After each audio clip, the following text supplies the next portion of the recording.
Honor? Ikaw? Magle-lecture ka sa akin? Adyong?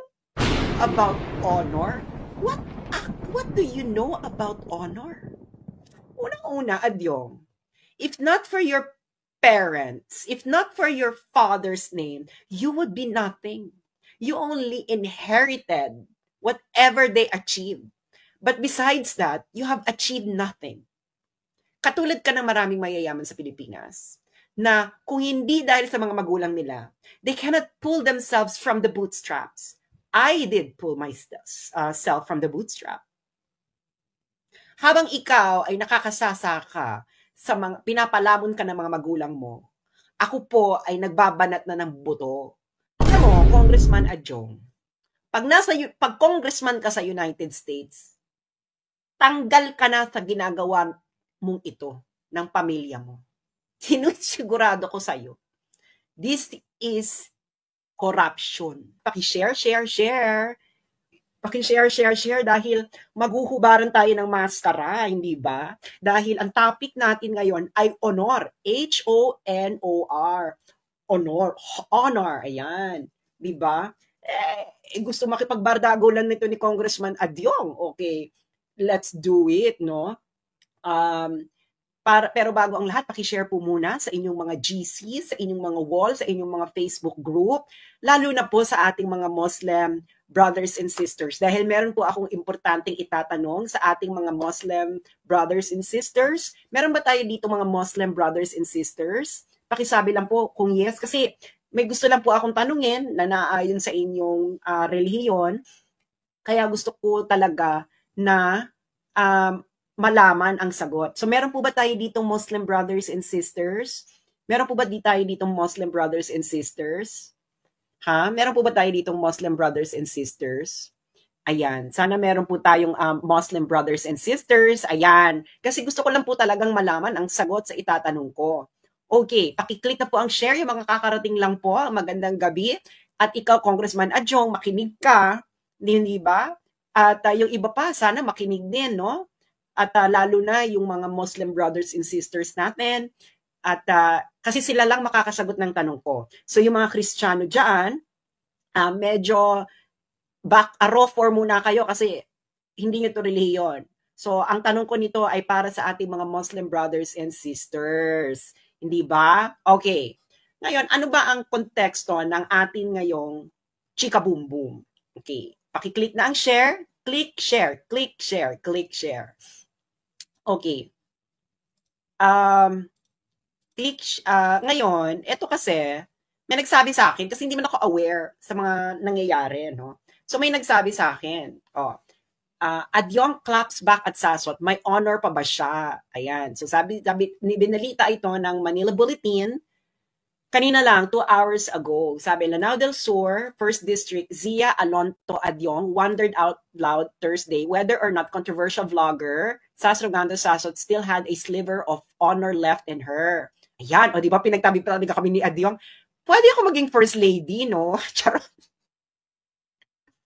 Parang sa araw kong yan, pwede ako maging first lady. Pakiclick na ang share, naku mainit na init to. Dahil maghuhubaran tayo, Adyong. No, maghuhubaran tayo in a very non-malicious way. Okay, si Congressman Adyong, Congressman Adyong ng Lanao del Sur 1st District. Okay. Okay, so ayan.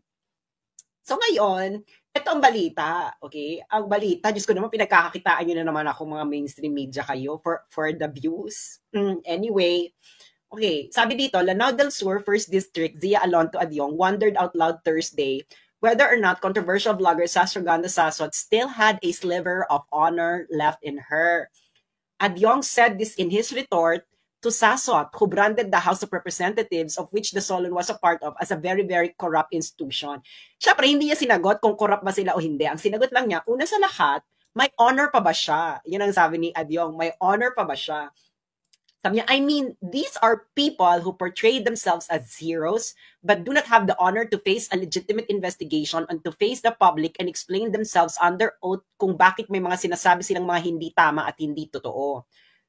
Okay, yun ang sabi ni, Kasi ang sinabi ko, it's an honor to be cited in contempt by a very corrupt House of Representatives led by a very corrupt speaker. So sabi ni Adyong, so I think being honorable is to not only being brave online, but brave enough to face the charges and under oath express your sentiments. Yan sabi niya. Okay. Adyong. Yan sabi ni Adyong, may honor pa ba ako? Pero hindi sinagot ni Congressman Adyong kung corrupt nga ba sila. At kung corrupt ba si House Speaker Martin Romualdez? Kasi may ebidensya akong corrupt. Ilang beses ko nang pinapadala sa House of Representatives ang desisyon sa Delaware Court of Chancery na na-establish as a material fact na si House Speaker Martin Romualdez ay tumanggap ng bribery sa Okada issue para ma-impluwensyahan ng Supreme Court. Hindi ko sinabing na-impluwensyahan ng Supreme Court, pero andoon sa desisyon ang facts. Kausapin niyo yung judge sa Delaware Court of Chancery. Bakit yun ang naging desisyon niya? By examining emails, cross-examining witnesses during a 5-day trial. Kaya Adyong, yung mga sinasabi mong legitimate kayo, hindi kayo legitimate, hindi kayo korte. Okay? Kayo ay kangaroo court. Walang ganyan, Adyong. Sumanap ka ng demokrasya sa Pilipinas na ganyan ang sa mundo pala, na ganyan ang pagpapatakbo. Humanap ka kahit isa. I-compare na natin sa United States. Kasi the United States is where we copied our system. Is your processes comparable to the United States? Obviously not, Adyong. Gumagawa kayo ng sarili ninyong demokrasya na hindi ito align sa totoong mga demokrasya. Okay. Second point, Adyong. Honor? Ikaw? Magle-lecture ka sa akin, Adyong? About honor? What do you know about honor? Unang-una, Adyong, if not for your parents, if not for your father's name, you would be nothing. You only inherited whatever they achieved. But besides that, you have achieved nothing. Katulad ka ng maraming mayayaman sa Pilipinas na kung hindi dahil sa mga magulang nila, they cannot pull themselves from the bootstraps. I did pull myself from the bootstrap. Habang ikaw ay nakakasasa ka sa mga pinapalamon ka ng mga magulang mo, ako po ay nagbabanat na ng buto. At dahil dyan, nakarating ako ng United Nations at nagsalita ako sa harapan ng UN General Assembly. Ikaw ba, Adyong? Will you ever be invited by the United Nations to speak before the UN General Assembly? I did that when I was 27. Where were you when you were 27 years old? Ay, kailangan ng evidence, no? Para bongga. Di ba? Nasa official YouTube channel pa yung aking speech, Adyong. Ikaw ba, sa tingin mo, maiimbitahan ka ng United Nations? Adyong? Ikaw pala may honor sa ating dalawa eh. Bakit hindi ikaw ang maimbitahan? Hindi ka talaga maimbitahan, lalo na pagkatapos ng video na to. Okay, pakita ko sa inyo ha. Para bongga, bonggang-bongga, super bongga. Diba? Eto.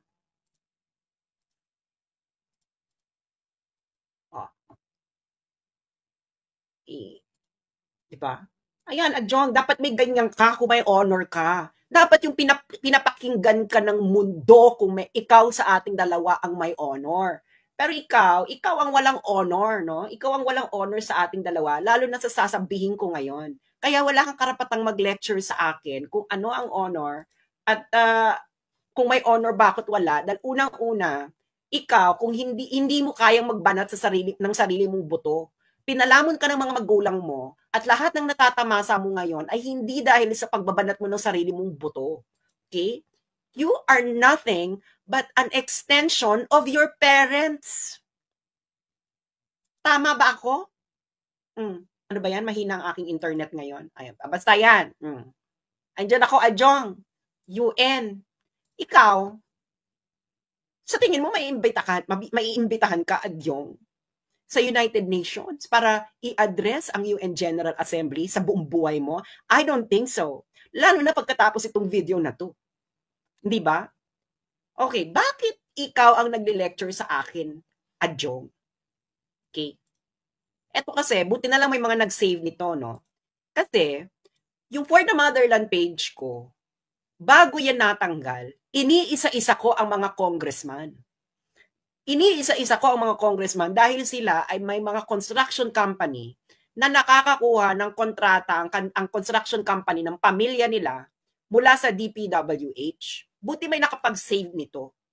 Okay, ito yung code card ko, no. Sabi ko, para po sa transparency, Honorable Congressman Zia Adyong, ang contractor na MMA Achiever Construction and Development Corporation na associated sa inyong pamilya dahil anong ibig sabihin ng MMA, yung mga taga Mindanao? Di ba yung agent ay Adyong? Kanila to, di ba? Kanila yan, di ba? Yung MMA Achiever Construction and Development Corporation. Correct or incorrect? Correct or incorrect? MMA Achiever Construction and Development Corporation. 2023, yung nakuha ko mga dokumento sa DPWH, kasi hindi naman din ganun ka-transparent ang DPWH, pero sa aking paghahalughog, nalaman ko, nung 2023 ay Adyong, nakakuha ang iyong kumpanya ng pamilya mo ng halos 500 million worth of DPWH contract. Honor. So, baka pwede mong i-explain yan sa taong bayan. Alam mo, Adyong, wala akong dapat i-explain sa taong bayan dahil unang-una, hindi ako pinapasweldo ng taong bayan ng kanilang buwis. Ikaw ang dapat magpaliwanag sa taong bayan, Congressman Adyong, kung bakit ang pamilya mo nung 2023 lang, 2023 lang, ay nakakuha ng at least 500 million worth of DPWH contract. Iisa-isahin natin tong mga kontratang to dahil may kopya ako, Adyong. Okay. So, February 7, 2023. Okay. February 7, 2023. Mamaya sa mga Muslim brothers and sisters ko, may tanong ako, kasi kayo lang makakasagot nito. February 7, 2023, ito ang contract ID 23K00019, Construction of Flood Mitigation Structure, Matling River, Package 3, Malabang, Lanao del Sur. Sino nakakuha ng contract? Construction company ng pamilya mo, Adyong. MMA Achiever Construction and Development Corporation. Magkano to? February 13? Ilista nyo ilista nyo. Baka nagkamali ako ng math. Pakilista po ito kung magkano. So, ilista ninyo ang DPWH contract ID 23K00019. Ngayon, February 13, 2023 na approve. Magkano to? 47,043,280.19. MMA Achiever Construction and Development Corporation. Kinaadyong to, DPWH contract. One down. So, nilista nyo kung magkano? Nilista nyo kung magkano yon? 47,043,280.19. Okay. Next ba tayo? Next, sabihin nyo kung next. 2023 lang to, Next ba? Next. Ay, ayaw nyo ata titigil ko na to. Wala nagsasabing next Ayaw nyo? Ay, wala na. Next daw, next. Ayan. Adyong sabi ng taong bayan, next. Okay, next. Ang next natin ay April 5, 2023. Okay, April 5, 2023. Okay, again, pen and paper. Contract ID 23K00132. 23K00132. Kanino ulit ito kontrata? MMA Achiever Construction and Development Corporation. Kinaadyong again. Okay? Contract ID 23K00132. Magkano to? Okay? 47,767,418.63. Okay. Ilista niyo yung amount saka yung contract ID. Nalista na ba? 23K00132. 47,767,418.63. Okay? Okay? Oh, contract number 2 ito. 2023 lang kasi, hindi ko na ma-access yung DPWH. Ewan ko bakit hindi na na-access yung DPWH ng mga contracts and emerald. Takot ata kayo. Oh, okay? Nalista nyo na ha, nalista nyo na. Nalista nyo na yan. Contract ID 23K00132. Okay, amount is 47,767,418.63. Okay, contract number 3. 2023 lang itong nakuha ko ang hirap na ma-access biglang ng DPWH contracts emerald.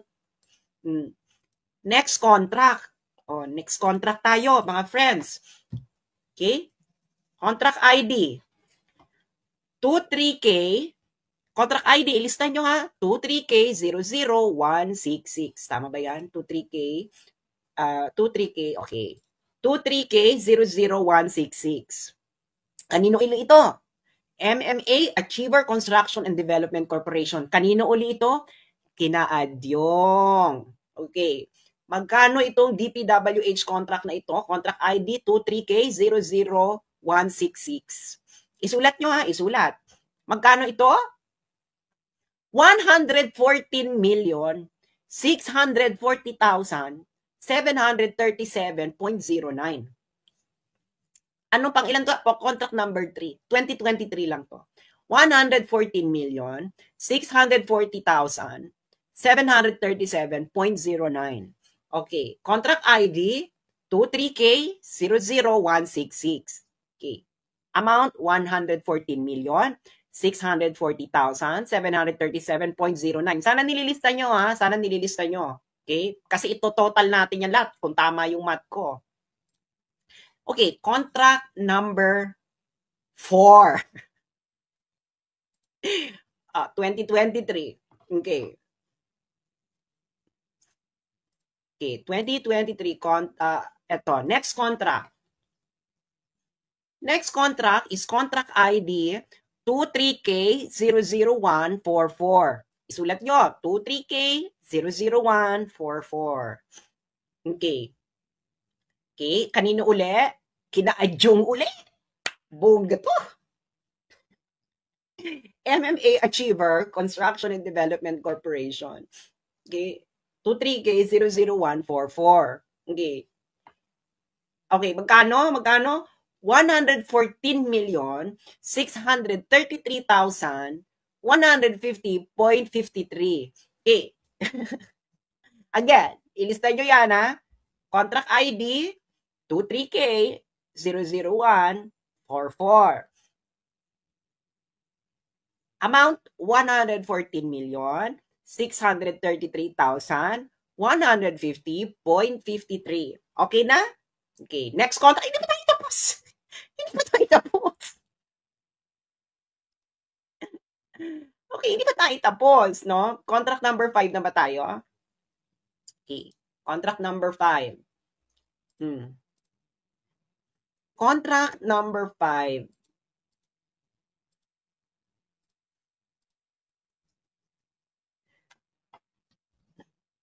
(22K00380). Okay, contract ID 22K00380. Kanino uli? Katanungin mo ay Jong, sa'yo uli?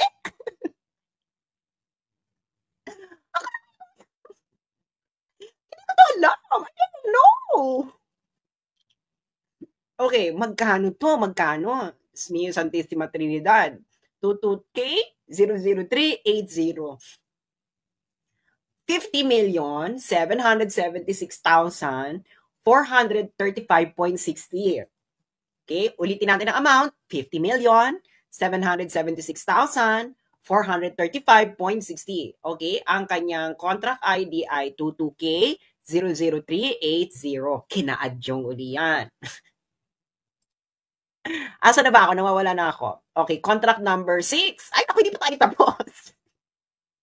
Hindi pa tayo tapos.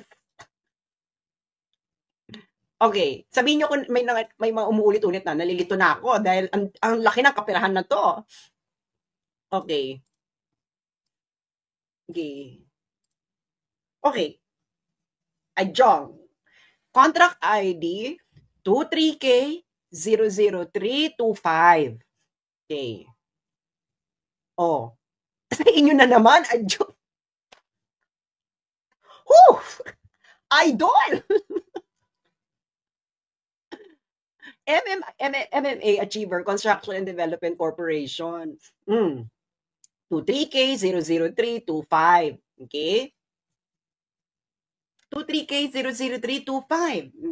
Nilista nyo ba? Magkano to? Magkano ba to?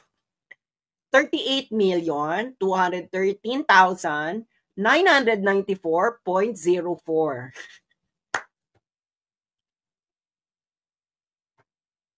Next na ba? Next? Hindi ba tayo tapos? 2023 lang to, ha? Okay. Ano na ba? 7. Pang-pito na. Ito na. Second to the last na ito na nakalap ko na kontrata na awardan sa pamilya ni Adjong. Okay. Okay.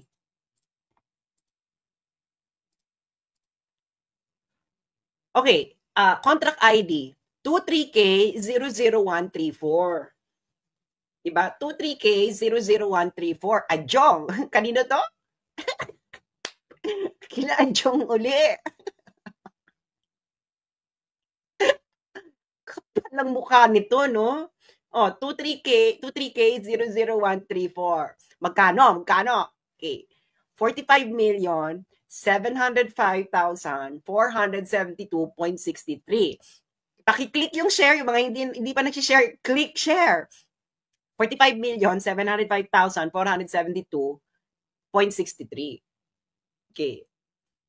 Okay na. Kina Adjong yan. MMA Achiever Construction and Development Corporation. Okay, last na. Diyos ko, ang dami nito.